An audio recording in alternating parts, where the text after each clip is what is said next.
page-turners, and welcome back to the channel. I'm Matthew, the man with a hat, who reads. And today, since it's still technically Fantasy February as I'm filming this, I wanted to talk about Lloyd Alexander's The Prydain Chronicles and essentially rank the 5 books in the series. I first read these back when I was in like 4th or 5th grade, ages and ages ago, and it's a series I really enjoyed. It kind of got me into the fantasy stuff a little more. I think the year after that, or either maybe it was the year before that, is when I had first read Harry Potter for the first time, the first book of that. So anything new fantasy for me at the time was great. And this series is it's really good for young readers. You kind of can grow up with the characters of the book series, as it were. I'm not selling this very well, am I? Anyway, I wanted to talk about this series because I've talked about it a little bit already in the channel. When I did my adaptation discussion about Black Cauldron, I kind of talked a little bit about this series, but I wanted to kind of go into these books without spoilers and just kind of say why some are better than others and kind of rank them down from the least favorite of them to the favorite, in my opinion. So that's let's not waste any more time. Let's just start with the bottom of the barrel. Number 5 in the list is actually book 4, Prydain Wanderer. The reason this one is at the bottom is because it has the least connective tissue with the rest of the series, if that makes any sense. Most of the series is about them battling this evil magician Lord Aron, and it all comes back to him all the time. He's kind of always somehow connected with the evil plots happening. This book doesn't have that. Instead, it's Prydain wandering and trying to learn about his parentage, which is interesting to a point. But if you're reading these novels, especially if you're reading them like I am back to back, it just grinds the narrative to a halt. Most of the characters don't come back because we're focusing mainly on Prydain and Gurgi as they are wandering around. We meet a bunch of new characters who come back into play in the last book, but not in big roles.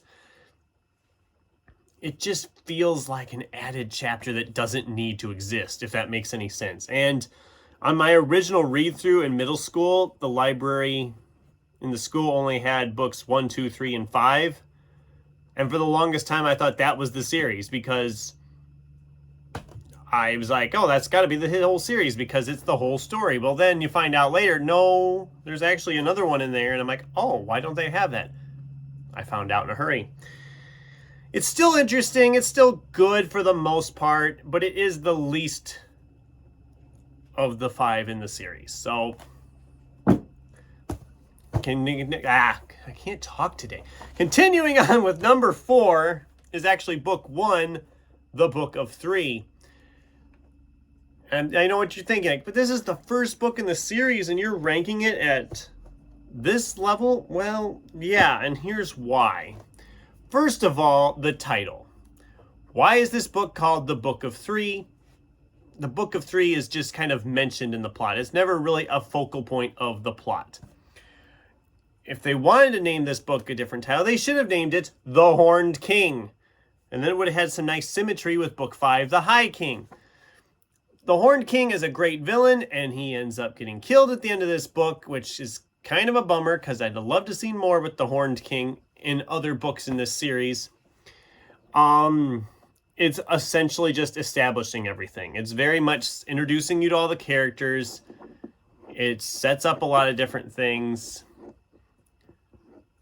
Kind of explains the world a little bit, and it's a lot of that. It's not bad, it's still good, and it's a good starting point for the series, but there's just some things that could have been handled a little differently, I think. At number 3 is book 3, The Castle of Lyre. I still to this day don't know how to pronounce that. I think I was just kind of pronounced it Lear because Lloyd. Lloyd? Anyway, book 3 is number 3. The reason this one's at number 3 is it's not that it's bad, it's the shortest of the series. It's also kind of dark at times. Actually, these last three are all kind of have some darker elements going on. But I think the reason I put this one at number 3 is just because it's the main... Lloyd Alexander has in all of them, in his forewords to all these, that you can kind of jump into this series wherever, that they all kind of work as standalones. And they kind of do, but this one feels the least to work as a standalone just because you have to know the characters by this point. I mean, book 1, 2, even book 4 and 5, you can read with like not really worrying, but a lot of this book, you kind of need to know what's going on prior to this to know the characters a little bit. At least in my opinion. I guess you can still technically read it as a standalone and you'll probably be fine, but I don't know. It just feels like this one feels like a middle chapter at this point. It really feels like a middle chapter, whereas the other ones all feel just kind of their own thing. This definitely feels like a middle chapter. Number 2 is book 2, The Black Cauldron. A lot of people, this is the one they've read of those series. They haven't read the rest of the series, and I get that, except maybe my last one I'm going to talk about shortly they might have read too. But The Black Cauldron does work pretty good as a standalone. If you haven't read any of the other series and don't want to, you could probably pick up Black Cauldron and not have anything to worry about. It is probably the darkest of the series until you get to the last book of the series, which I will talk about shortly. But it's got some dark imagery going on. There's some stuff towards the end where there's betrayal and there's death and there's the stuff with the witches and such. And it's just, there's a lot of dark stuff going on in this book compared to book of 3. And then when you get to books 3 and 4 in the series, this is by far the darkest one at that point. It's really good. I highly recommend it. But my favorite would have to be the last book, The High King. The High King, everything kind of is built up to this. There's a lot more dark stuff going on. Characters die. Considerable amount of characters die, actually.